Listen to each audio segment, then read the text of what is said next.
Stock మార్కెట్లో సరైన సమయంలో సరైన కంపెనీల్లో పెట్టుబడి పెడితే సంపద ఎలా పెరుగుతుందో చెప్పడానికి రిలయన్స్ జియో ప్లాట్ఫామ్స్ ఒక అద్భుతమైన ఉదాహరణగా నిలిచింది. కేవలం 48 కోట్ల పెట్టుబడి ఇప్పుడు ఏకంగా 5,800 కోట్లగా మారి మార్కెట్ వర్గాలను ఆశ్చర్యానికి గురిచేస్తుంది. టెలికాం రంగానికి చెందిన ప్రముఖ వ్యాపారవేత్త హెచ్డిఎఫ్సి ప్రమోటర్ మహేంద్ర నహతా కుటుంబం 2020లో జియో ప్లాట్ఫామ్స్ లో పెట్టుబడి పెట్టింది. కన్వర్టబుల్ డివెంచర్లు, అదనపు షేర్ల కేటాయింపుల ద్వారా కంపెనీలో దాదాపు 0.54% వాటాను సొంతం చేసుకుంది.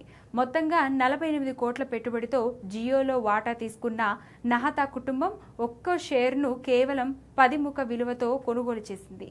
అయితే ప్రముఖ బ్రోకరేజ్ సంస్థ మోతీలాల్ ఓస్వాల్ తాజా అంచనాల ప్రకారం ప్రస్తుతం జియో ప్లాట్ఫామ్స్ మార్కెట్ విలువ దాదాపు $114 బిలియన్ చేరింది. దీంతో మహేంద్ర నహతా కుటుంబం కలిగి ఉన్న 0.54% వాటా విలువ ఇప్పుడు సుమారు 5,800 కోట్లకు పెరిగింది.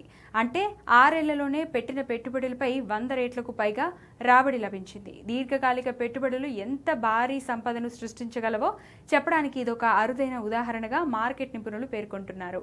ఇక మరోవైపు ముఖేష్ అంబానీ నేతృత్వంలోని జియో ప్లాట్ఫామ్స్ త్వరలోనే స్టాక్ మార్కెట్లోకి అడుగు పెట్టేందుకు సిద్ధమవుతుంది.